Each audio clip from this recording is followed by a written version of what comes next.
Hey, what's going on YouTube? Coming at you tonight with a movie review, and tonight I'm going to be reviewing Toy Story 4.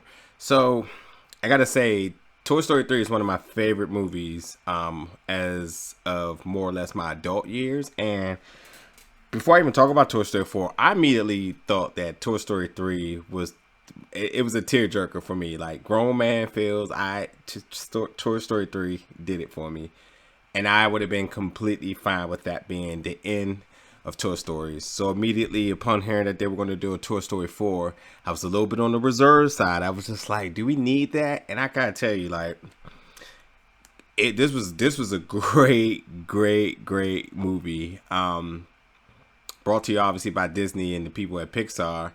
And you know when you're dealing with Disney and Pixar and their animation, it is always stellar.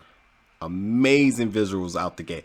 The first scene, I remember looking over it like, I couldn't tell was it real or not, because I went to a screening obviously, and typically screenings don't show trailers. So they did show a trailer for something, I forget.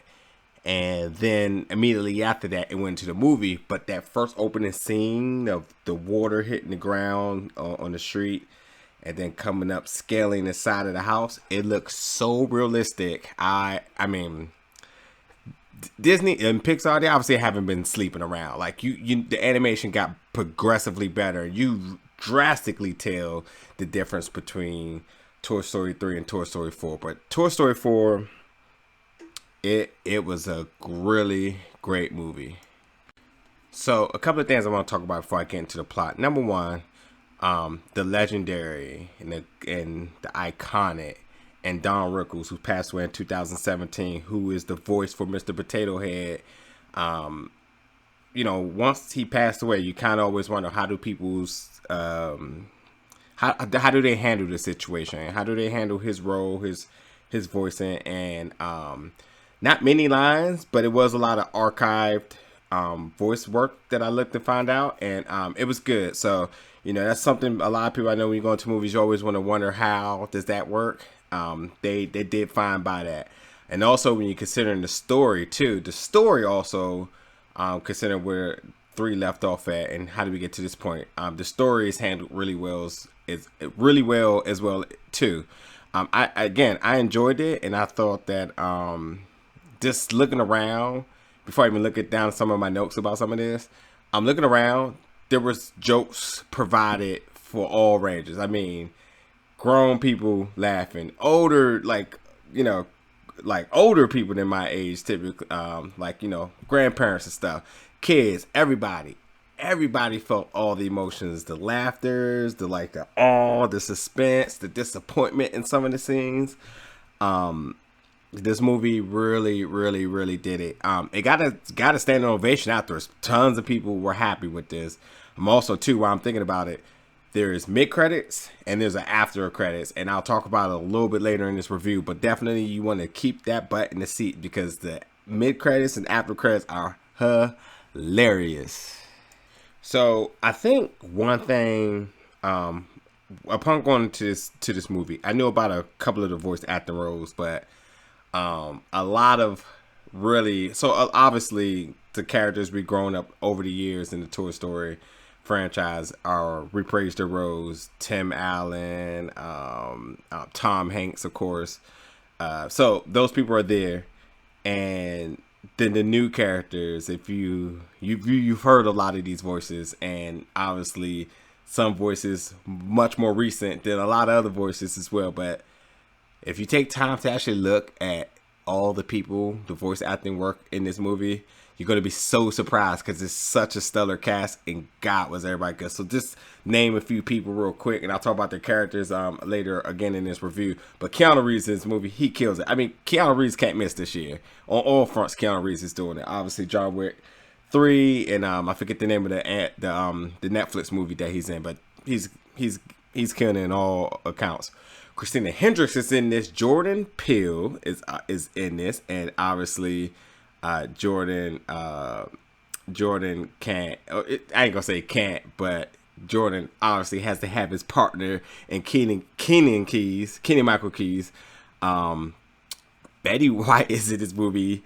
And it was, you know what? Betty White is such an icon because, like, when you talk about good voice work for me, it's about how somebody can scare their voice in so many different ranges that even at times you may kind of hear glimpses of their voice, but they really like stem away from the regular talking voice that you just be like, wow, I didn't even realize it was that person. And you know, another person that's just been doing so much good work over the years.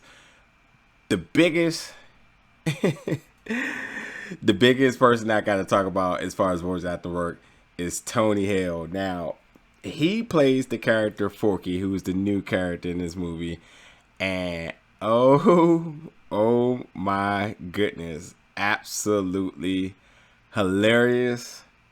I don't even know where to start because there's so much good moments that comes from him in his character. I loved it. Forky was the absolute blast in this movie. Considering growing up being such a Buzz Lightyear fan, we didn't get much buzz. We got good buzz, but not like overly amount of buzz. Like I guess I went in there and just, you know, I was expecting my favorite to be the main character, and obviously the story isn't about him. More or less more about what Woody is trying to accomplish in this movie. But Forky, he on screen, when that character's on screen, Forky is absolutely every bit of the laughs. Tony Hale, seen it from Arrested Development. It just so good. Really liked his work in this movie. So in this movie, obviously Andy has gotten much older. There's a couple of things here, but yeah, Andy eventually gets older. He goes to college. That leaves all his toys back at the house for Bonnie, and Bonnie's getting ready to embark on her own educational career as she becomes she's slowly getting ready to enter kindergarten.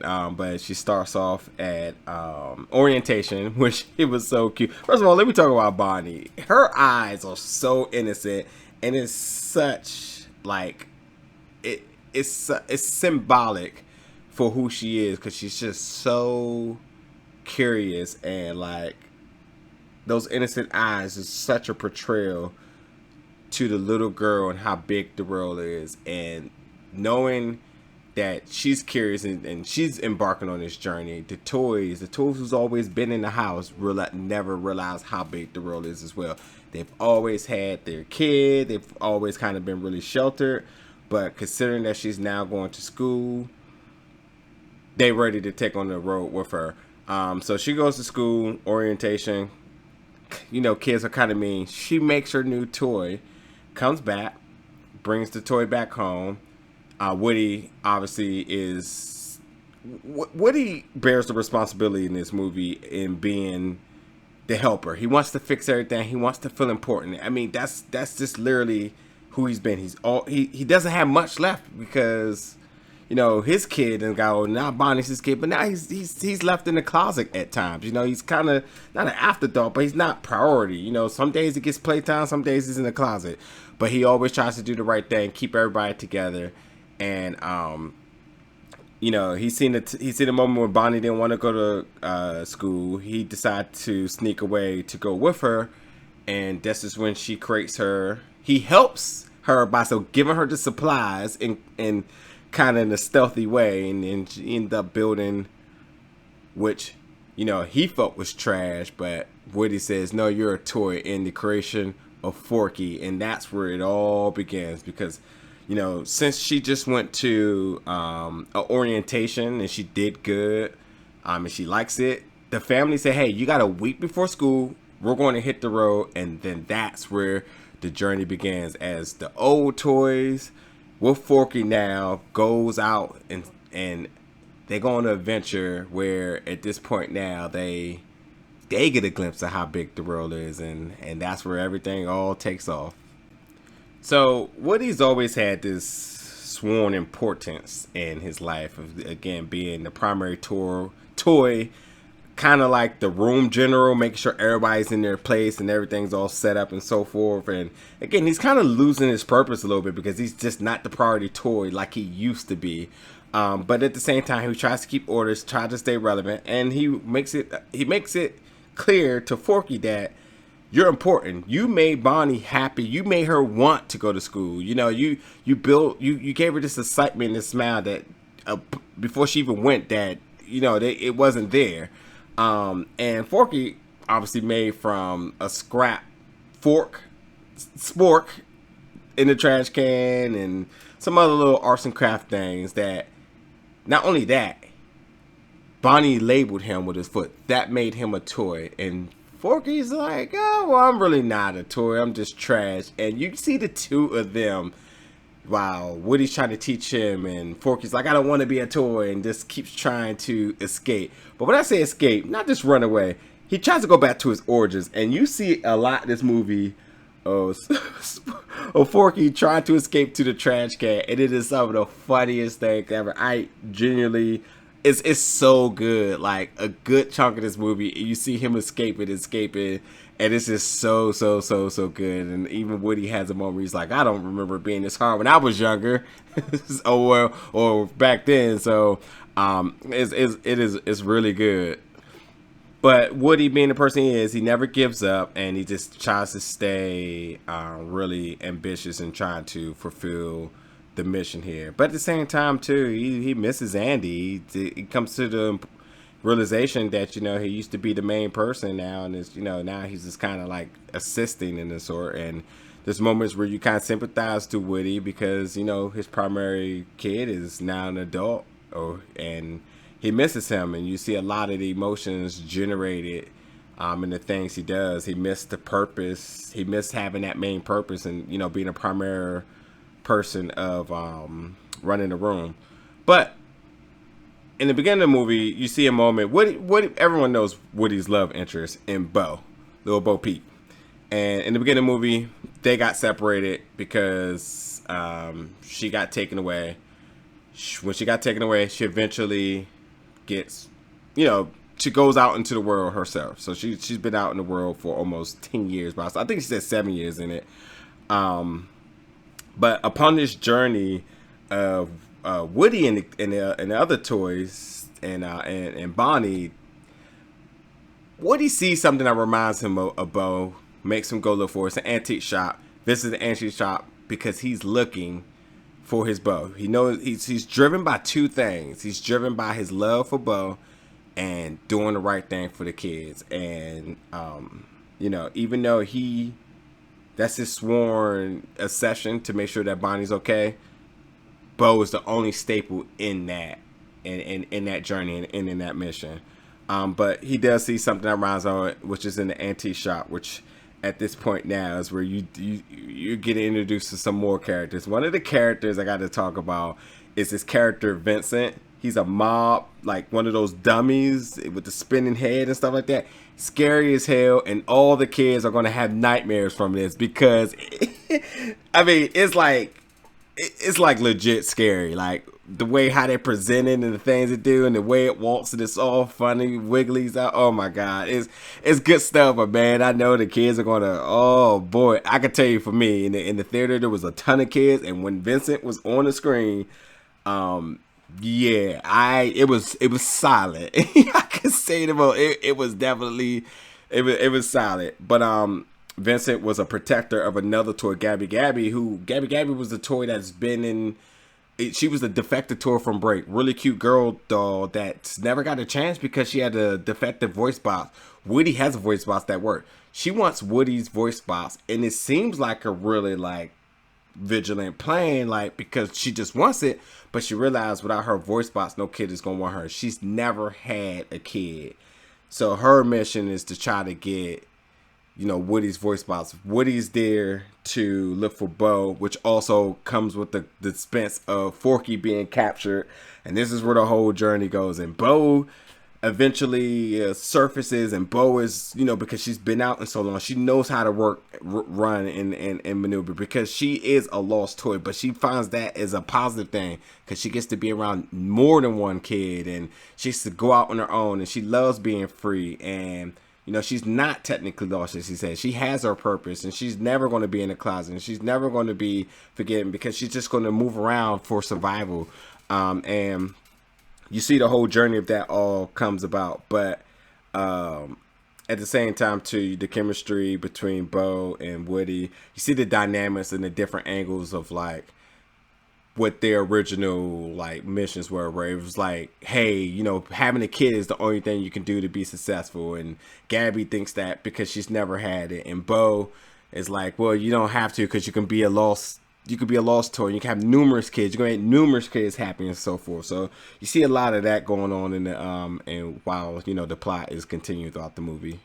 But while this is all happening too, first of all, Bonnie is irresponsible. She loses Forky like a billion times in this movie. Like, Forky, like, where's Forky? Probably that line is probably done over a billion times in the movie because she's just so irresponsible while this is happening. Buzz and Woody had a moment in this movie about how consciousness work, and Woody was like, "Oh, it's just that voice you hear in the back of your head," and he pulls his drawers. And you're like, "Yeah, that. It's like your conscious." And then Buzz gets obsessed with hitting his little action button voice commands, as that's his conscious. He doesn't really understand how consciousness works, but he believes that his voice box is what is considered a cautiousness. So there's some funny dynamics with that going on as well. Combat Call is some toys I remember. First of all, there is a lot of like really good old toys that weren't super popular, but you probably remember depending on how big you were into certain, like if you were big into toys or action figures on. But they had the Combat Call toys, and I remember these toys, and God, it was so cool. And there's a cool moment with the three of them because everybody wants to get their handshake, and there's one that just he didn't get love, so it's funny. The one that leaves their hands up like that. It's one of those type of moments, pretty funny or whatever. But pretty much, a lot of this, besides the lost toys, it just was all about the toys just want to be, just wants their own kid. They want to feel, everyone wants their relevance in life. And you see a lot of that playing towards the whole thing. Just everyone just wants to be important to a kid. And Bo kind of like gave up on that because she was, taken away from one kid, went to another kid, forgotten, and just ended up on her own. So she has a different view of it, but more or less everyone still wants their own kid because you see glimpses of her considering it again, and then maybe not. There was two fluffy toys at the RV campground with the carnival. Key and Peele. I mean, these guys, they can't miss. These guys are absolutely funny. They either use some lines of things they said in other projects together. Let me help you, or stuff like that. Like, they were so good. A lot of classic toys, like I said, are some things you may remember when you were growing up. Keanu Reeves, he's played Duke Kaboom. Again, Keanu Reeves cannot miss this year. He's just killing it, and Duke Kaboom is so funny in this movie. Keanu Reeves is he's just so funny. You would definitely enjoy it. But Woody really stood for being loyal to his kids, his friends, and that's what he was just driven by. Even if it put him in danger, even if it meant putting the other ones in danger, he just didn't care. It's just all about loyalty. Make sure everyone stayed together.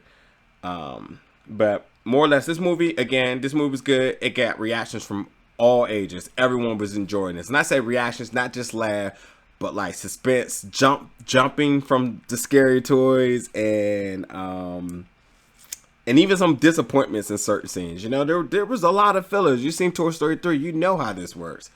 But yeah, it was really good. I really like Annie Potts as Bo Peep. I thought she was just really good. I really like Bo Peep's character, period, in this. Being the strategist in a way that, Woody traditionally is that, but she stepped up, and it was just really good work, voice work there, and the animation and everything was just really, really, really good. One other thing I gotta say, so I talked so much about the toys, the humans, the adults here. Bonnie's parents. The adult moments are funny. I mean, literally the toys came up with some elaborate plans about trying to get the dad to get arrested and go to jail as a means of buying more time for them to finish up with their plan. And to see them plot on this in the way they do is so funny. Also, the fluffy toys that Key and Peele play are they're bunnies. There are hypothetical scenarios that they run through in this movie. Bananas. It's so good. It's so good. But this was a really good movie. A lot of good feel goods. You see some things that happen at the end. Remember, there's mid credits, after the credits, and everything. But you know, I didn't originally think we needed a Toy Story 4. We have it. I love it. They did it good. I think the possibility for Toy Story 5 is not far from off the table. I think how this ends, it leaves the possibility open. I even have some theories on it. If you got any questions about it, definitely hit me up. But I definitely got some theories about how they can go into Toy Story 5. And I think everybody will like it, man. We'll see. But again, look, thanks for tuning into the review. Hope you go check it out. Hope you like it. And for sure, get back at me with the next review next time.